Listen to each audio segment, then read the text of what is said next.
FilterLoc, which actually deals with what we're about ready to move into.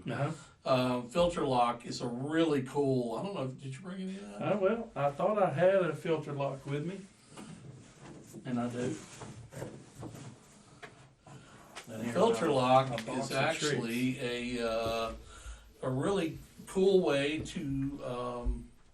I don't know the best way to show that. This is probably it, but there is a pizza cutter looking tool. Right. That let's one of those. These are the RP arrestors that we're going to talk about here in a minute. And really, all that happens is you lay it over like this, and you run the pizza cutter in, and it basically pushes this in and holds it. So there's no, stabbing the filter onto spikes, or there's no snapper bar type technology. Right. It's just super simple, holds that in. It gives you a good seal on the booth. So that is the FilterLoc. So in AirPower Live, we do a lot of videos, and I know that we actually got a couple videos from you a while back, and we actually aired the videos. We actually produced, or didn't air them, we just kind of bumpered them.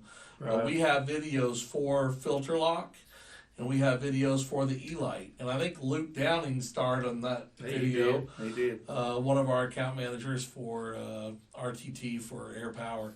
But we have both of those videos, so if you go to airpowerlive.com or go to our AirPower YouTube channel, you can find those videos.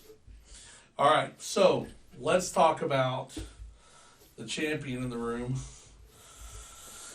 Not you. Oh, no? No. Oh. The RP filters.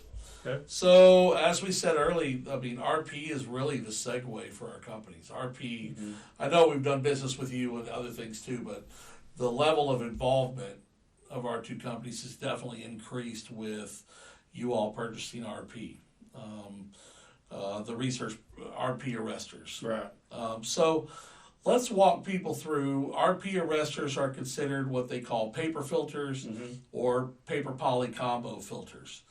And what's interesting about the filters is there's only a couple people that make anything like it. There is. And they're a combination baffle, combination filter, and certain filters work really great with certain applications. Right.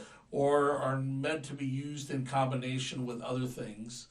And then other filters are great standalone products by themselves.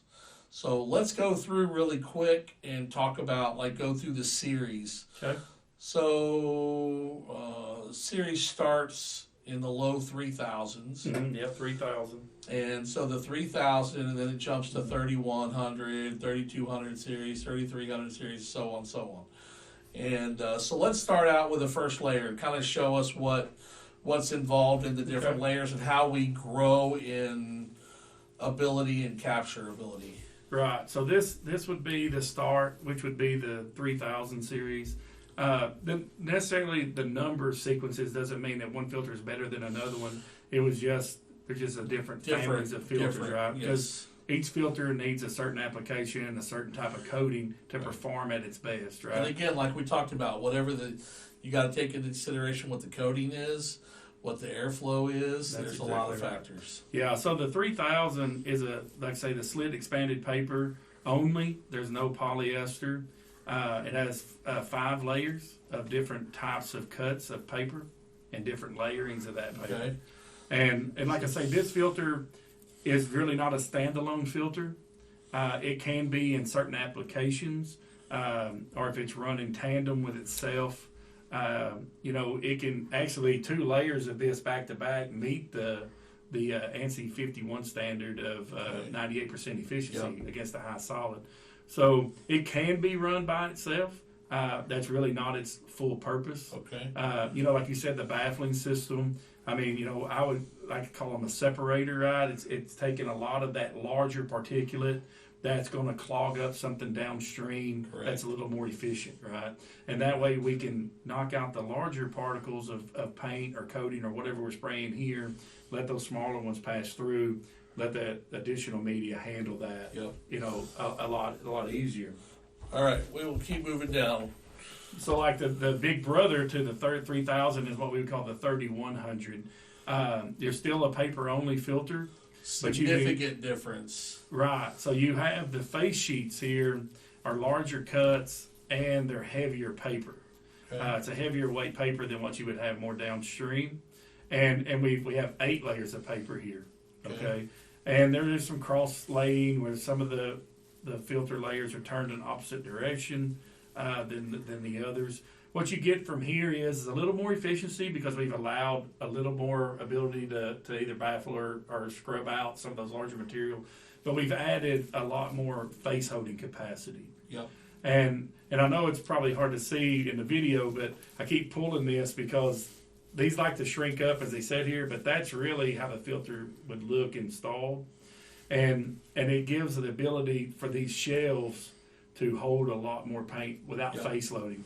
Where you would see in like some applications, if you put a polyester in an environment, let's say you're spraying a polyurethane, that polyester face loads a lot faster because of the consistency of that spray, where a filter like this would be able to absorb that and stay open.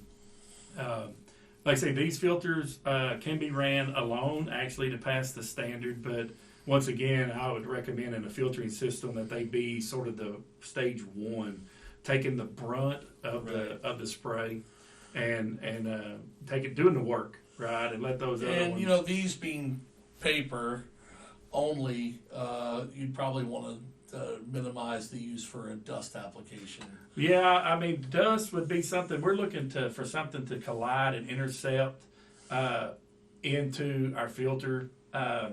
Dust is going to bounce its way through. Anything that's tacky and beyond, this would work. Yes, very well. But if it's a dry, like a sanding dust or something, this is not going to be the one that I wouldn't recommend it for powder coating. I wouldn't recommend it for a dry fall type coating. It's going to stop some of it, but a lot of it is still going to go downstream. All right, let's keep moving. So moving on, you move into a series that is what we call the 3200 series, and you'll see that it's a paper with a poly. This brings our efficiencies up, right? So we can still do the same separating on the front because this is a 5-layer paper, very similar to the 3000. It's got one high capacity sheet on the face of it to kind of catch some of that additional load. But because we took out the larger particulate in the front, we're trying to use the polyester in the back to catch the fines. This is a lighter poly. I believe it's like a 1.5 ounce kind of density. It's a recycled polyester.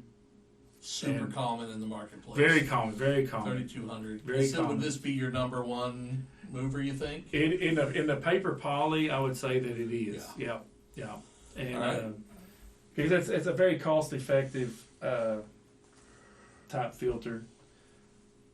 Now this is a new looking filter here. It's an old favorite, but this particular filter is a 3300 series, which just means that it has the same paper layering as the 32, but we have a higher density polyester. And the reason why I say this is a new filter is here recently, a lot of it due to COVID and supply chain issues, we've worked with another partner of ours in polyester that have the ability to recycle this polyester, but due to their major process in the automotive industry, it's black. So it's a little different. In the filtering world, you kind of see black, you think charcoal, or you think dirty, something like that. But it's a filtering characteristics are the same as the legacy product has always had. It's just a black color because of the recycled material. Yeah, the polyester layer on the back is significantly different.